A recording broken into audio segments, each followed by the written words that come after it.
Colleen Garcia nagsalita na sa isyong hiwalayan ng mister na si Billy Crawford. Nagbigay ng pahayag ang aktres na si Colleen Garcia upang mabigyang linaw ang mga isyong kumakalat sa social media patungkol sa hiwalayan nila ng kanyang asawa na si Billy Crawford. Pinabulaanan ni Colleen Garcia ang mga tsismis na hiwalay na sila ng asawang si Billy Crawford na mainit na pinag-uusapan sa ilang mga social media platforms at ilang entertainment news sites. Matatandaan na ilang netizens ang naghinalang naghiwalay na ang celebrity couple na sina Billy Crawford at Colleen Garcia matapos mag-viral sa social media ang video ni Billy habang kumakain kung saan kapansin-pansin ang payat nitong hitsura. Naghinala ang ilang mga netizens na ang dahilan ng labis na pagpayat ay marital problems nila ni Colleen Garcia. Gayunpaman, naniniwala si Colleen na may iba pang dahilan kung bakit nagsimulang kumalat ang ganoong tsismis sa social media.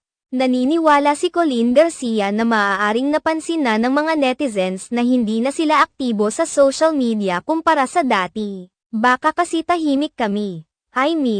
I tried to be more active on social media because it has become the extension of my job, like a lot of work I get nowadays is from social media talaga. We're moving houses and Billy has new businesses, pahayag ni Colleen. Siguro kasi hindi kami nagpaparamdam online.